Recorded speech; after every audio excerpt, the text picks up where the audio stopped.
Hello friends, welcome again to my channel Computer Concept with Monica. Last lecture में हम लोगों ने अब तक डिस्कस किया what do you mean by deadlock, उसका एग्जांपल डिस्कस किया और necessary conditions that is Kauffman conditions उनको डिस्कस किया कि कैसे कैसे उन 4 कंडीशंस के थ्रू हम लोग डेडलॉक हमारे सिस्टम के अंदर अराइज हो सकता है अगर वो 4 कंडीशंस प्रेजेंट है। तो म्यूचुअल एक्सक्लूजन कंडीशन थी, नो प्रीम्पशन कंडीशन थी, होल्ड एंड वेट कंडीशन थी एंड सर्कुलर वेट कंडीशन थी।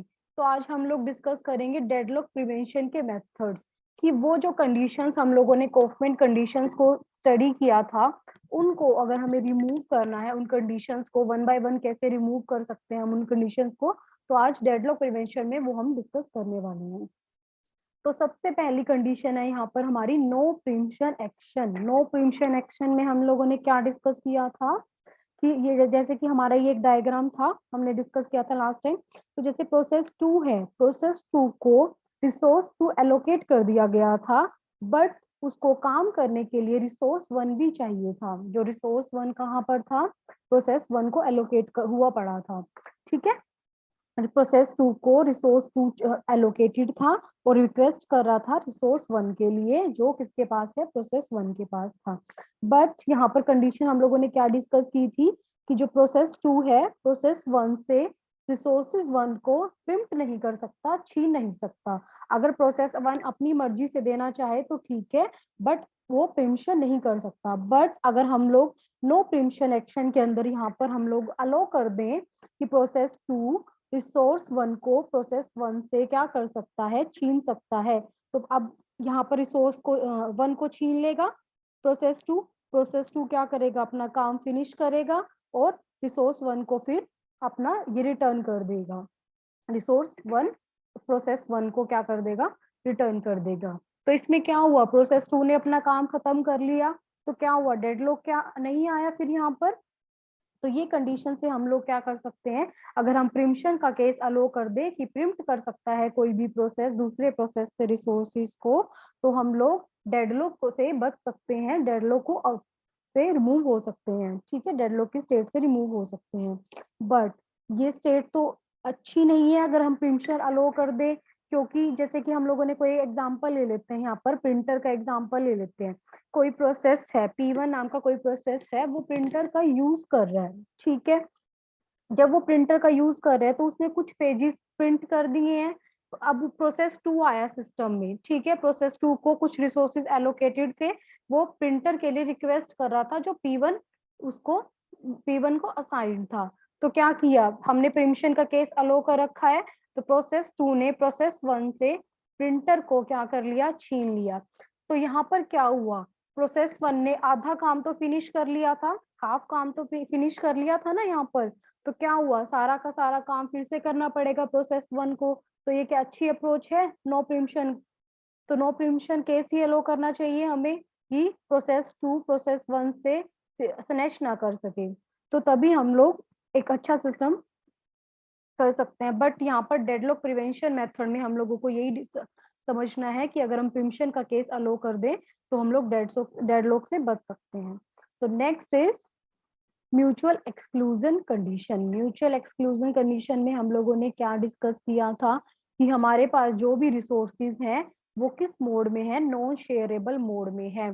कि मान लो प्रिंटर है, प्रिंटर सिर्फ एक टाइम पे एक ही प्रोसेस को एलोकेट किया हुआ है हम लोगों ने। ठीक है, तो वो प्रिंटर कोई दूसरा प्रोसेस उसको यूज नहीं कर सकता। ठीक है, हम लोगों ने म्यूचुअल कंडीशन में यही डिस्कस किया था कि जो भी रिसोर्सेज है वो अगर हम नॉन शेयरेबल मोड में है तो डेडलॉक की कंडीशन अराइज होगी। बट हम लोग अगर रिसोर्सेज को अलो कर दें शेयर्ड मोड में, अगर हम लोग शेयरेबल बना दे रिसोर्सेज को, तो कोई भी प्रोसेस आके रिसोर्सेज को शेयर कर सकता है। तो ऐसी कंडीशन में क्या हो गया, हम लोग डेडलॉक की कंडीशन से बच सकते हैं। बट हमारे पास सिस्टम में कुछ ऐसे रिसोर्सेज हैं जैसे कि प्रिंटर है, टेप ड्राइव है। प्रिंटर अगर एक रिक्वेस्ट को हैंडल कर रहा है तो वो दूसरी रिक्वेस्ट को सेम टाइम पे हैंडल नहीं कर सकता। तो ऐसे प्रोसेसेस बहुत है हमारे सिस्टम में कि जो नॉन शेयरेबल मोड में ही एग्जिस्ट करते हैं, उनको हम लोग शेयरेबल बना ही नहीं सकते। ठीक है, डेडलॉक से बचने के, डेडलॉक से प्रिवेंशन के बहुत कम ही मेथड है। बस हम लोग इनको डिस्कस कर सकते हैं, बट इन प्रैक्टिकल इनको परफॉर्म करना बहुत ही मुश्किल है, क्योंकि यहाँ पर म्यूचुअल एक्सक्लूजन कंडीशन में हमने डिस्कस किया कि प्रिंटर को हम लोग नॉन शेयरेबल मोड में नहीं बना सकते, हम उसको शेयर्ड मोड में नहीं डाल सकते। तो this is the mutual exclusion condition. Next is hold and wait condition. Hold and wait condition में क्या था कि प्रोसेस 2 है, प्रोसेस 2 को रिसोर्स 2 एंड रिसोर्स 3 ये दो एलोकेटेड थे, और रिसोर्स 1 के लिए वो प्रोसेस 1 से रिक्वेस्ट कर रहा था। तो ऐसी कंडीशन में क्या है कि वो प्रोसेस 2 कुछ तो रिसोर्सेज को होल्ड करके बैठा है और किसी अनदर रिसोर्स के लिए रिक्वेस्ट कर रहा है। तो क्या आ गया था यहाँ पर, डेडलॉक आ गया था। अगर होल्ड एंड वेट को हमें रिमूव करना है तो कैसे रिमूव कर सकते हैं?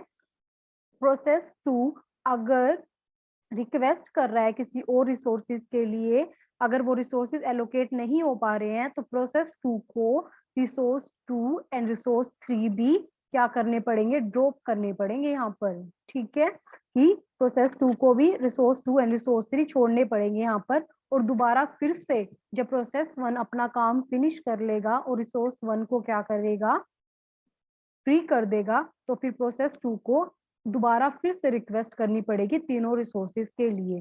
तो ये कंडीशन है कि जिसके थ्रू हम लोग क्या कर सकते हैं, डेडलॉक से बच सकते हैं। बट अब यहाँ पर लिमिटेशन क्या हुई होल्ड एंड वेट की, कि मान लो इस प्रोसेस 1 ने एलोकेट रिसोर्सेज 1 को फ्री कर दिया, ठीक है, काम अपना खत्म किया प्रोसेस 1 ने और रिसोर्स को फ्री कर दिया। अब प्रोसेस 2 को तो रिसोर्स 2 भी और रिसोर्स 3 दोनों ये भी चाहिए थे। अब ये रिसोर्स 2 एंड रिसोर्स 3 सपोज करो किसी अनदर प्रोसेस 3 ने ले लिए, तो क्या हुआ, प्रोसेस 2 को तो रिसोर्सेज के लिए बार बार स्टार ही करना पड़ा। तो this hold and wait, this is also not a good condition, but we can follow hold and wait condition for deadlock prevention also. Next is circular wait. Circular wait के अंदर हम लोगों ने डिस्कस किया था कि प्रोसेस 1 है, इस डायग्राम में देखो प्रोसेस 1 है, वो प्रोसेस 2 के खत्म होने का वेट कर रहा है, क्योंकि जो प्रोसेस 1 के को रिसोर्सेज चाहिए वो प्रोसेस 2 के पास है। ठीक है, और प्रोसेस 2 है वो प्रोसेस 3 के खत्म होने का, फिनिश होने का वेट कर रहा है, क्योंकि जो उसको रिसोर्सेज चाहिए प्रोसेस 2 को कंप्लीशन के लिए वो प्रोसेस 3 के पास है, एंड सो ऑन। तो इस टाइप से क्या था, एक सर्कुलर चल रहा था। ठीक है, सर्कल चल रहा था, तो इसमें क्या आ गया था, डेडलॉक आ गया था। बट अगर हमें सर्कुलर वेट की कंडीशन को रिमूव करना है तो हम कैसे रिमूव करेंगे, कि हम लोग एक कंडीशन लगा देंगे कि जो प्रोसेस 2 है वो अपने हायर ऑर्डर प्रोसेस से ही रिक्वेस्ट कर सकता है, उससे स्मॉलेस्ट नंबर वाले से रिक्वेस्ट नहीं कर सकता। फॉर एग्जांपल इस फिगर में देखो, जैसे कि प्रोसेस 2 है, वो प्रोसेस 2 प्रोसेस 3 से ही रिक्वेस्ट कर सकता है रिसोर्सेज को फ्री करने के लिए। प्रोसेस 1 से अगर उसको कोई रिसोर्सेज चाहिए तो वो प्रोसेस 1 से रिक्वेस्ट नहीं कर सकता। तो इस ऑर्डर में हम लोग डेडलॉक को क्या कर सकते हैं, अवॉइड कर सकते हैं, रिमूव कर सकते हैं। ठीक है, डेडलॉक स्टेट से हम लोग बाहर आ सकते हैं, बट ये कंडीशन भी इजी नहीं है फॉलो करना। तो हम लोगों ने डिस्कस किया डेडलॉक प्रिवेंशन का केस, कि हम लोगों ने नो प्रिम्पशन का केस डिस्कस किया, सर्कुलर वेट की कंडीशन डिस्कस की, और होल्ड एंड वेट डिस्कस किया, म्यूचुअल एक्सक्लूजन डिस्कस किया। तो इन कंसेप्ट्स को फॉलो करके हम लोग कुछ हद तक डेडलॉक से बाहर आ सकते हैं, बट कंप्लीट डेडलॉक से बाहर आना इट इज नॉट पॉसिबल। ठीक है, तो this is all about the deadlock prevention method. I hope आपको मेरा लेक्चर आज का समझ में आया होगा। Thank you.